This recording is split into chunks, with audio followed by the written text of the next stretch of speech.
Ladies and gentlemen of BlueHat 2025, trust nothing.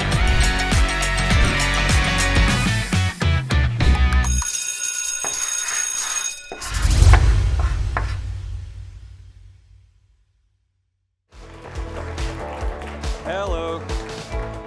Just gonna let you guys know, if you sit over there, the podium is gonna block the screen, so move over.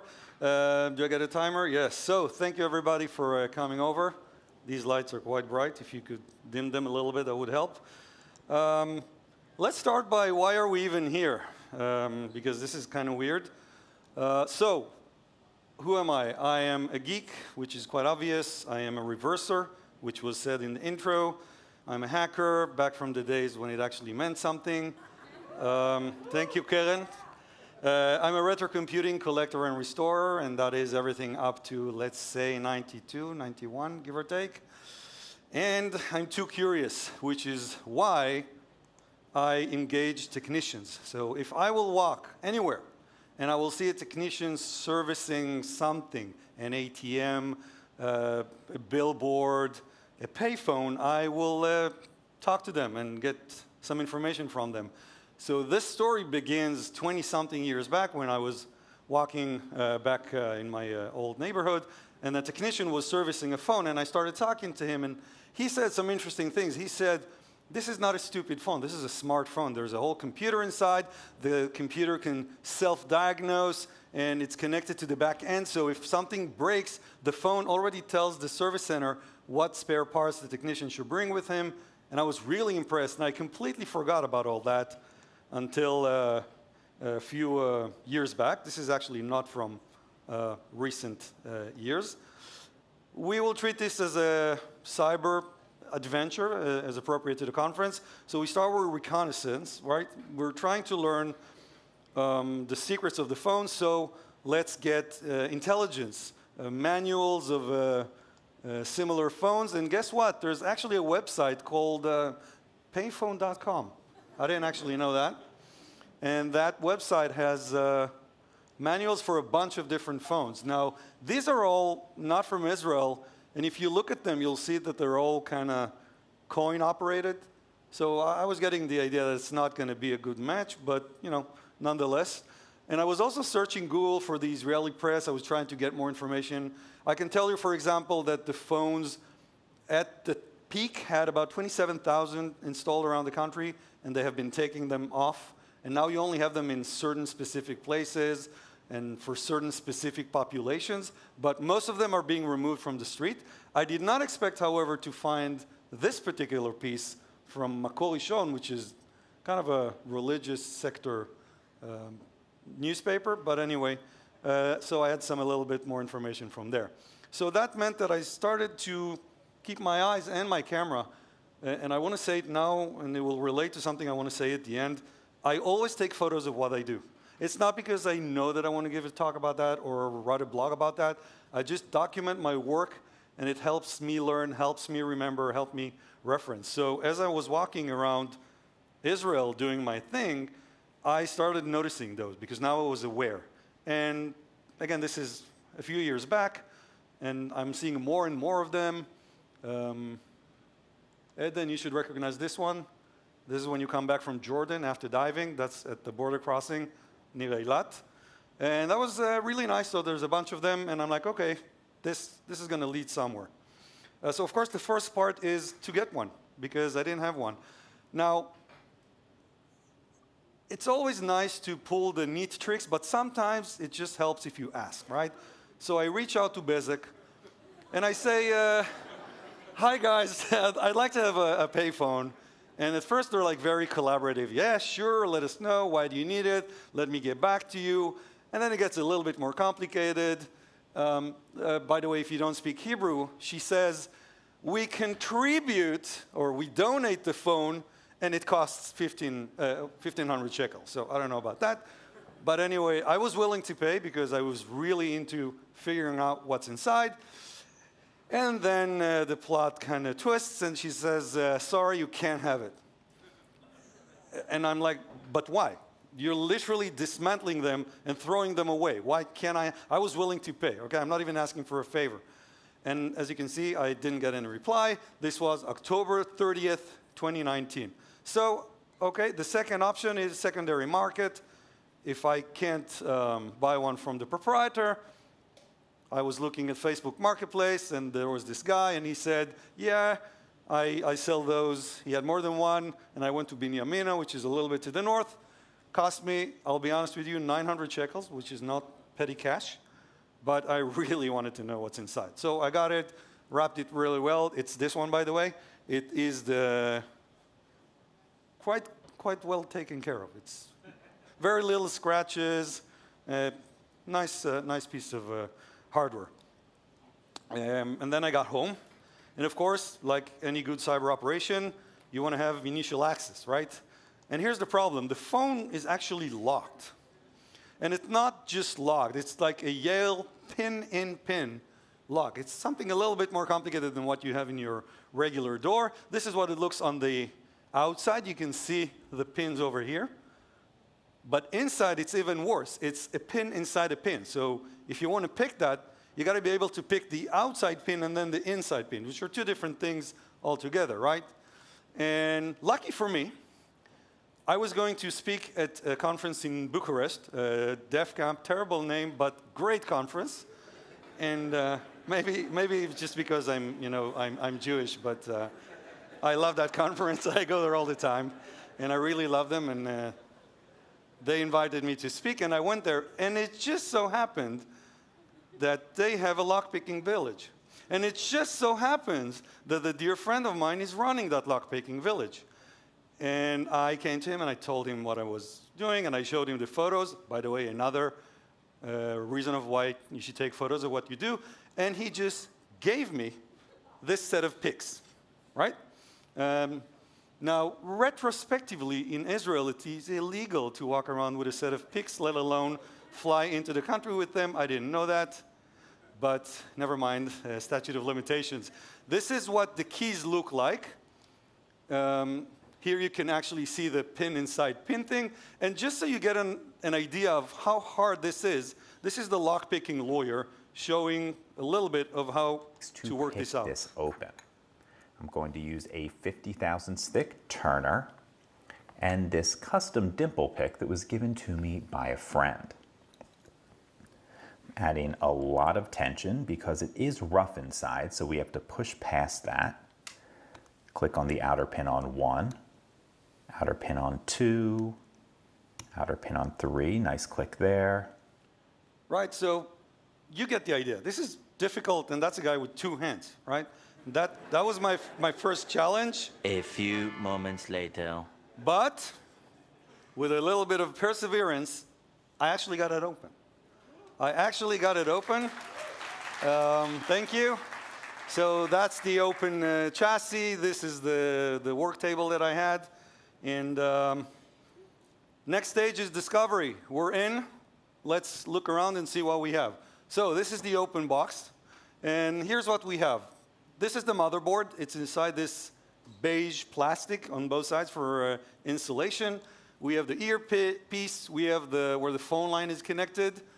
We have a distribution board, which is just a board that receives one big flat cable from the motherboard and then distributes it to the peripherals on the front panel, which are the LCD, the keyboard, and the card reader. I'm not going to talk about this one because I didn't research it, but I'm telling you, that's a complete computer.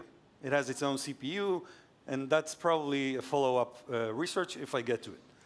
Also, we have a backup battery because this is connected to the phone line and whatever. So that's what we have inside. Now, if I had to guess who makes the phone, I would have said one of the telecom, right? Back then it was Tadiran or whatever. No, it's actually the Israeli military industries. Now, I didn't expect that. Turns out it's not actually a secret. It's actually documented. One of the official excuses is that it had to withstand vandalism, which, being Israeli kind of makes sense. But anyway, they had experience with electronics, so the Israeli military industries did this. This is what the motherboard looks like when you take it outside of the plastic shield, and this is a better photo. So you can see this is old electronics. This thing is from late 80s, early 90s, I think around 91, 92. You can see in the back that it came with some bodge wires, so it means that they made hardware modification even after it was done. A lot of old chips. There are no sophisticated parts here, right? Okay, now the CPU. The CPU is a very old CPU which I was completely unaware of, and I have a good share of reversing in my past with a long list of architectures. This was not one of them. The original CPU is called RCA 1802, which is, as you can see, it was launched in 1974. Even I wasn't still alive in 1974. And it was succeeded by the 1806, which is the one that we have here. Now, just so you understand what sort of hardware we're looking at here, this thing was used in the Hubble Space Telescope because it is low energy and it's very durable, including to space radiation. Again, it's merely military industries. Maybe they're a supplier. I don't know. I didn't ask. So next stage, of course, firmware. That was easy to find because there's a sticker that pretty much tells you this is the firmware. If you peel it off, you see it's an Atmel AT29C256, which is a 32K memory. This is actually a flash. I was surprised. I was sort of expecting an EEPROM or something, but this is a flash. And yeah, 32K, so now I know what I'm expecting. I read it. This is a photo that I took while I was working, but it just so happens this is an old piece of equipment. I have newer ones. If you ever want to do that, you go for the TL866. It's much better. But that's what I had at the time. And checking the data, you can see that it makes sense, okay? It's not rubbish. You can see FFs, and this is the beginning, and that is the end. So as a sanity check, you know that it's okay. And then you go looking for strings just to make sure that it's indeed okay. And yeah, right, you can see screens that are relevant. Insert telecard, swipe card, free calls only. By the way, by seeing swipe card, that tells me that they were planning to support credit cards, even though we never had those. So maybe it's a different model. Maybe it's the firmware that also serves a different hardware. I have no idea. And somewhere inside, you can find the name of the authors. Now, back at the day, people used to do that all the time. Even if you take a very good microscope and you look inside the die of chips, you will find people's names. They probably never expected someone to look at it. I can give you a foreshadowing and say that I managed to track one of those and spoke with him on LinkedIn. I hear somebody track the other one. Yeah, it's kind of nice. To say he was surprised was an understatement. Okay, so next stage in our attack, lateral movement. We want to expand our grasp of the target network. And you do that by scaling up. And look what happened on November 23, 2019. Someone puts a post on one of the groups on Facebook for the non-Hebrew speakers. About 15 public payphones are thrown around the parking lot next to the Tel Aviv harbor. And I'm like, now, they were being dismantled, and they were being dumped, right? This is not like a warehouse. They were just thrown on the mud. It was raining at the time. And of course, I felt a lot of care and empathy. I was pitying the phones, right? And also, let's admit it, I was a little bit of an opportunist, so I went there. Now, the problem was that most of them were still connected to the poles. And that does not fit in my trunk. And the other problem is that in order to remove it from the pole, the 4 screws that hold it to the pole are actually inside. You need to open the phone. So that meant that if we're talking about that kind of number, lockpicking is no longer a viable option. So when the going gets tough, the tough get going. After getting some advice from my friend, I got a drill. This is not mine. And some of them responded well. Some of them not so much.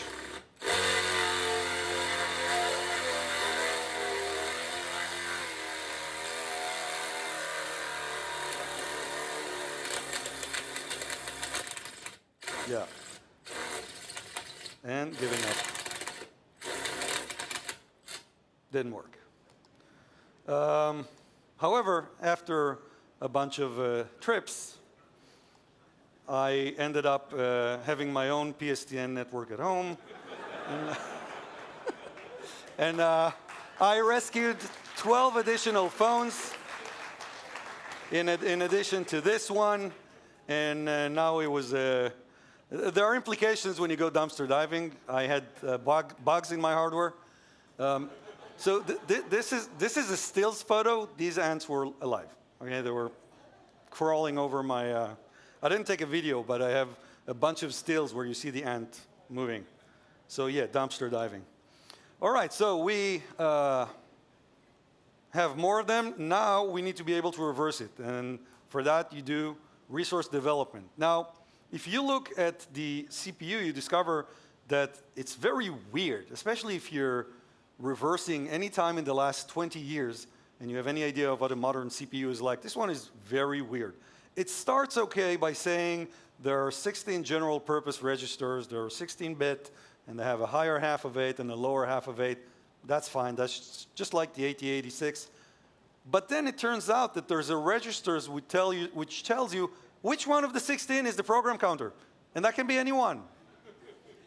And I'm like, OK, what? And then by the way that they implement the call, and if you read code, you discover that very little data is used on the stack. And in fact, if you want to pass any immediate value to a function, and that might be not a CPU thing, but a compiler thing, the data is being passed on the code bytes after the call opcode.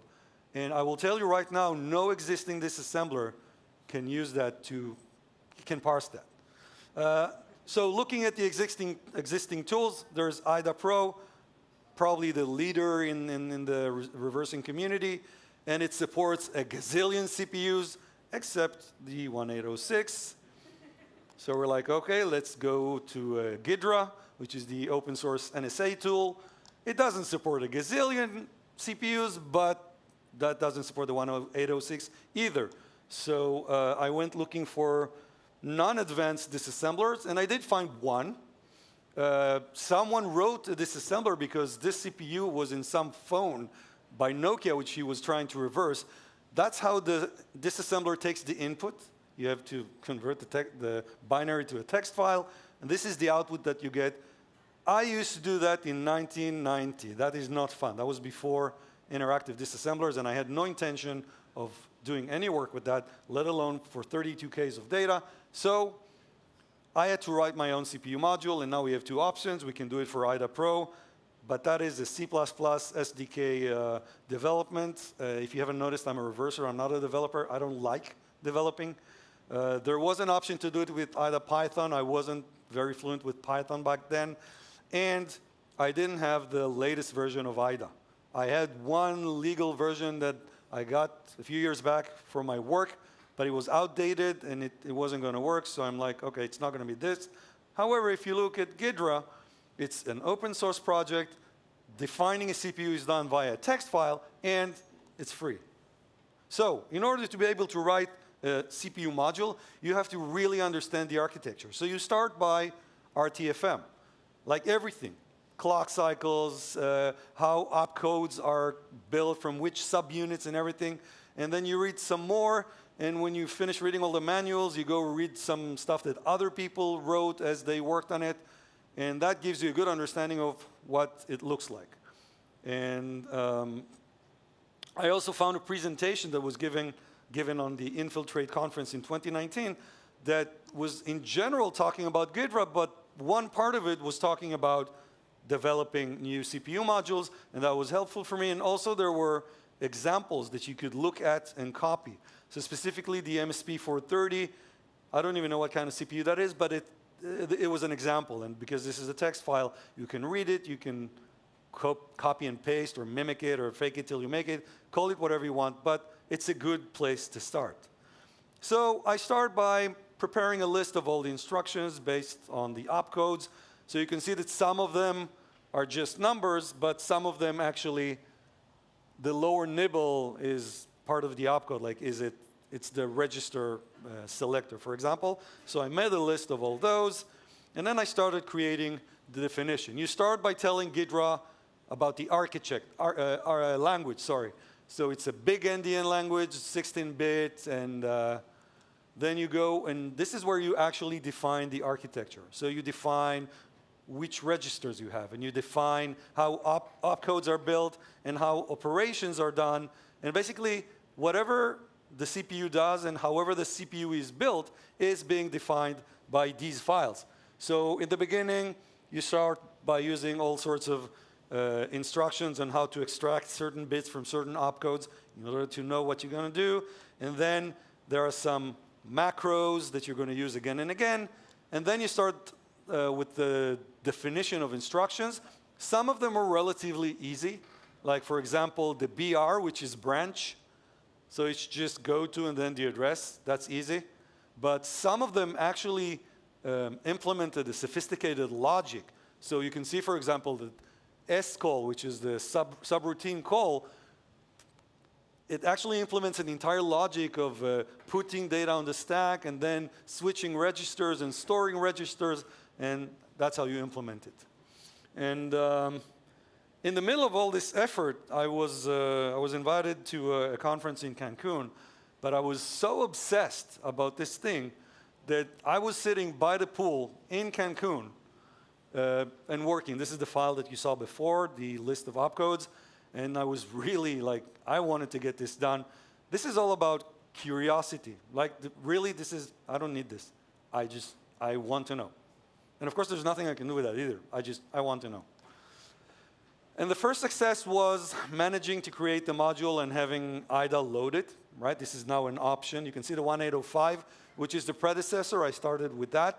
So I know that Ghidra. Ghidra now recognizes the CPU module and loads the file, and everything works fine. And of course, the moment of truth comes when you load a binary. I just created a binary with 00 until FF. Doesn't have any meaning, except when you do disassemble, and then it works.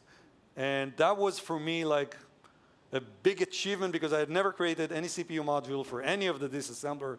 So that was another challenge that I had to deal with in my project. So now we continue. And the process is you disassemble for a while, and then you discover that you made some mistake. You didn't do something well. You didn't implement something well. You forgot something. You had a typo. It doesn't matter. You modify the CPU definition, and then you have to do the whole thing again because of how Ghidra works, because it's a new CPU module. So you have to find ways to like save your work and somehow load it again, because otherwise you do have to disassemble all over, and it's really a tedious job. If you're a reverser, you know that. And at some point, I also updated it to the 1806.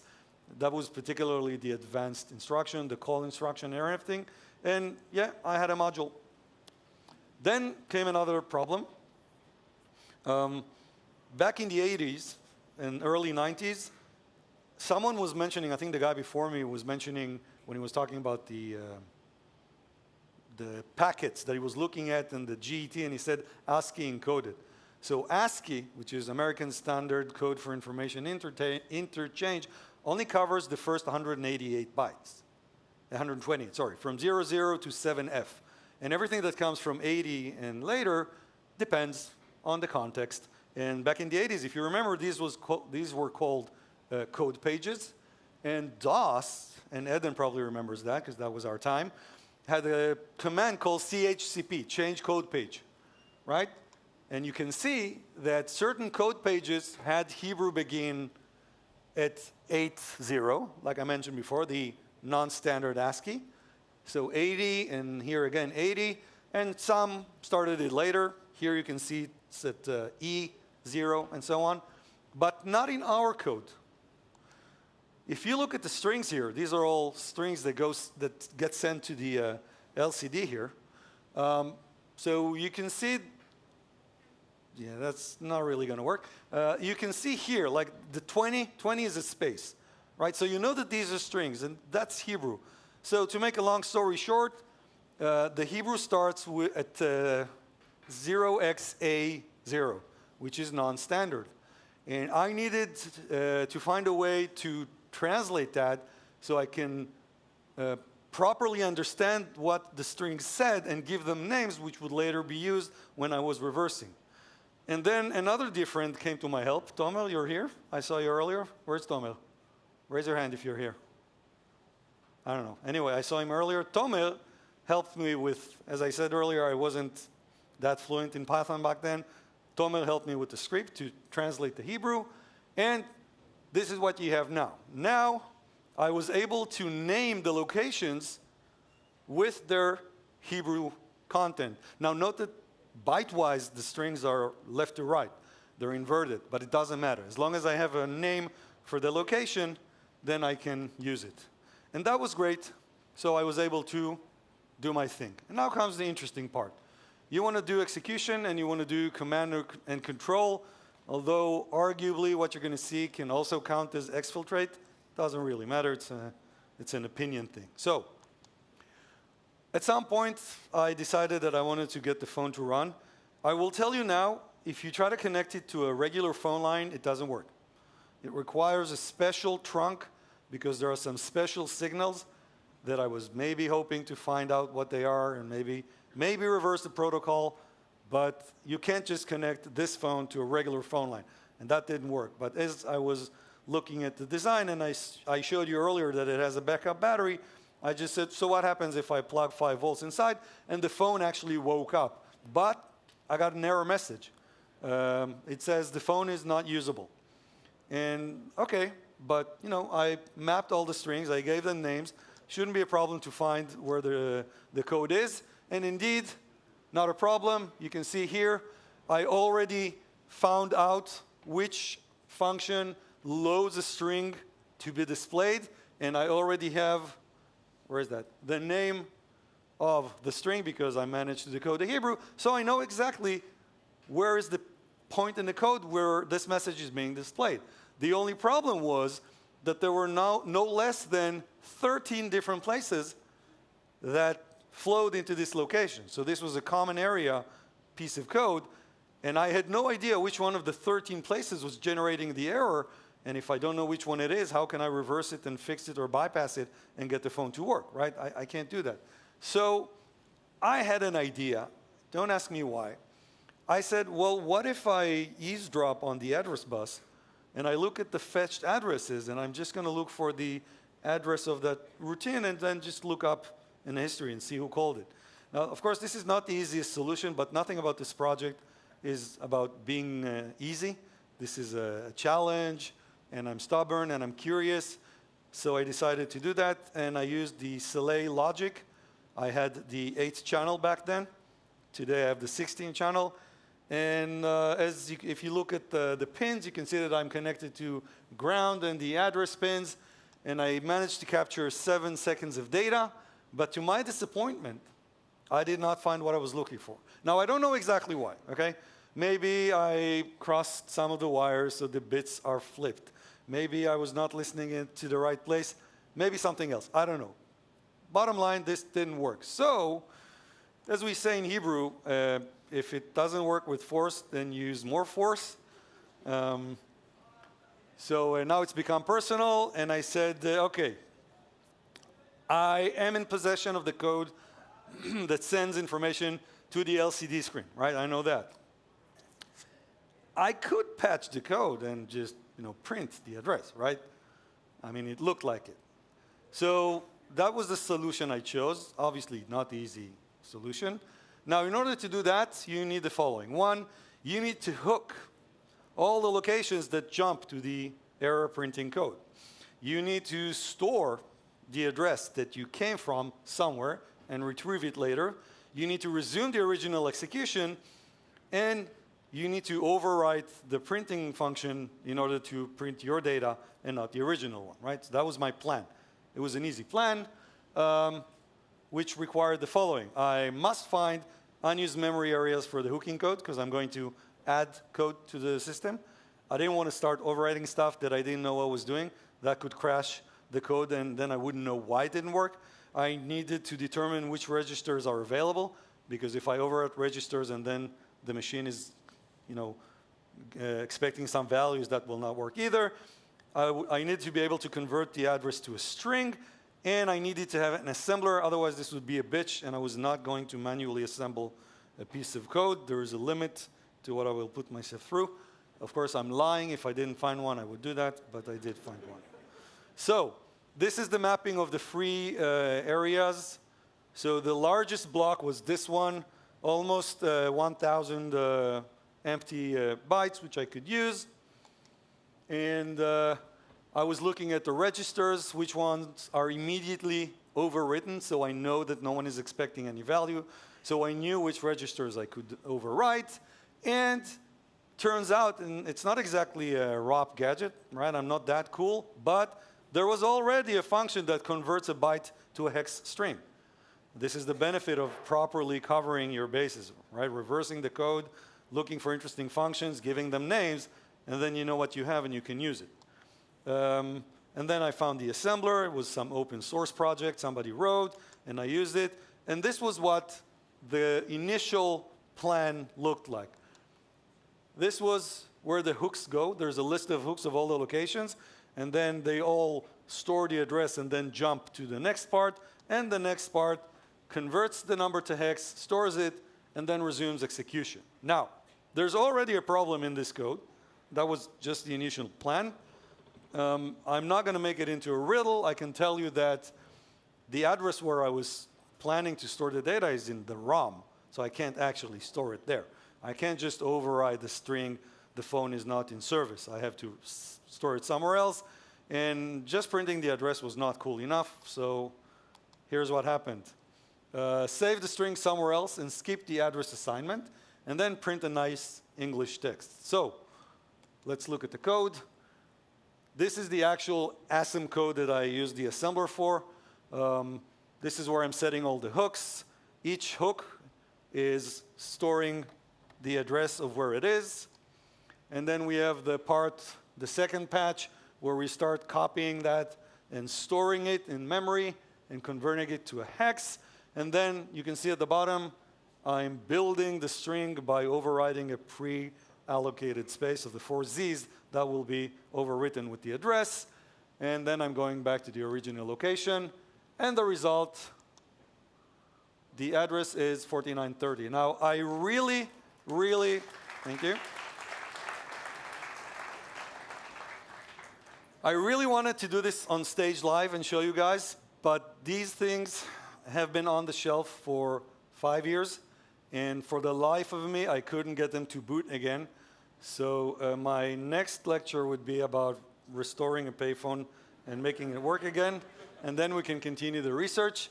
And you can see that indeed in line 4930, there is a branch, long branch if 0 to print out of service, right? So this actually worked. So now I know where the problem is. Persistence. Okay, you have code execution, and now you want to stay in the network. So there's a bunch of things you can do. I was thinking about replacing the motherboard because the chassis is great, and all the peripherals, they're very simple. The keyboard is just a regular matrix. It's not a problem to connect that to a Raspberry Pi or an Arduino. The earpiece is very simple. The card reader is not even relevant. It's just going to stay there for optics, for visual. What about the LCD? So the LCD is using the standard HD44780 controller. If you know, you know. Back at the day, that was the standard thing.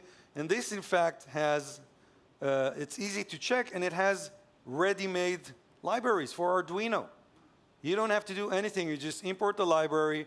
You just make the connection. As you can see, I was using the distribution board. My Arduino board is the blue one. This is the original distribution board from the phone. I'm also using an external 5-volt for the backlight of the LCD. And yeah, this is just says hello world. So I already know that I can use that. The next thing I was thinking about was taking a regular phone like this one. It doesn't have to be sophisticated because I'm using my own display and keyboard, and maybe put it inside. One other thing that I could do was maybe to implement my own phone using Raspberry Pi on an Arduino, and this in the middle I found on the internet is actually a module that implements caller ID. So if I can get the caller ID when you call me and I have the Arduino, and I can send it to the screen so I can start building a really nice solution. And then life happens. 2020 brought COVID, and all of a sudden all the priorities changed, and I didn't have as much attention. I got a new project. I was doing threat analysis on a Boeing 787, and guys, the amount of books and manuals this thing has, and it's all three-letter acronyms. I had too much reading to do. I couldn't get to this anymore. So the project was frozen. And then I met Nicole, which is sitting right here, at a conference in Buenos Aires in November, Eco Party. And I was telling her about the project, and she said, wow, that sounds like a cool project. Could you send me some photos? And I said, sure, why not? Then I went back home, and I thought, well, I already have a blog. It's about retro computing restoration. Why not write a blog post about that? I mean, while I'm at it, because I already had the photos, and I said, okay, why not? So I wrote the blog post. That was December 2024, so that's about, what, 5 months ago, give or take. And that thing exploded, right? I had really no idea. It got so much exposure. I don't even know how we got here. And somehow I'm here, okay? So yeah, that's what I remember, doctor. So what can we do forward? I want to continue reversing the firmware. COVID is over. I have a more spare time now, and I already had to get back into some of the project just to build this presentation.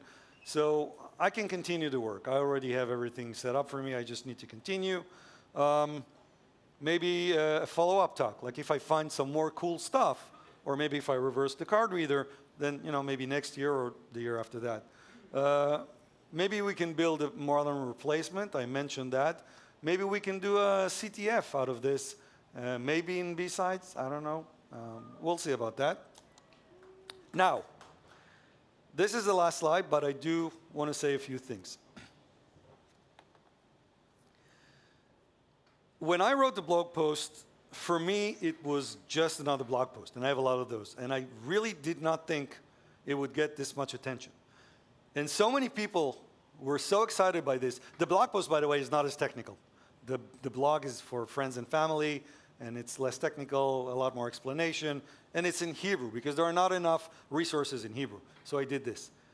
But it got so much exposure, and people were like, this is really cool, and a bunch of technology and challenges and tricks. And I did not think it was cool at all. I was just interested in something, and I did a project. And the lesson here, which I've learned over the years, but I never actually said it, and I think now is a good time to say it, there is always somebody else who will think what you're doing is interesting. You don't have to be a veteran. You don't have to have 10 years of experience. There is always somebody who is either not in your domain, or maybe they are in your domain, but they're 2 years back. And the things that are basic for you, to you, that you don't even think about them, are the world for them. You will write something that, off the top of your head, just say something, and people are like, you know what, that's really cool. And this is what we need to do as a community. We need to share. So if you have something to say, say it. Now, I mean, look at this. I didn't say AI even once, right? I'm giving you...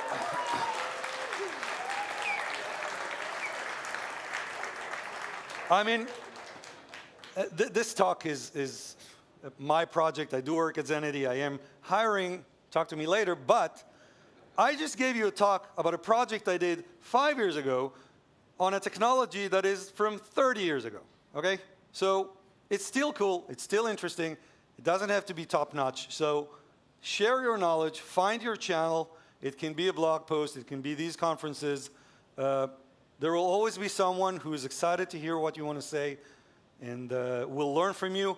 And that's what we leave after us, this legacy of what we taught other people. And maybe it's just my personal preference, but to know that people read or listened to something that I did or say or write, and then chose or made a decision, for me, it's a great reward. So I think that if you want to be part of the community, then this is what I recommend to you. I won't tell you what to do, but this is what I recommend you to do. Share your knowledge, even if you think it's super simple. Somebody 2 years from now are going to be doing their first steps, and what you have already solved is still their problem, okay? So help everybody, and thank you for coming to my talk, and I'm hiring. Thank you.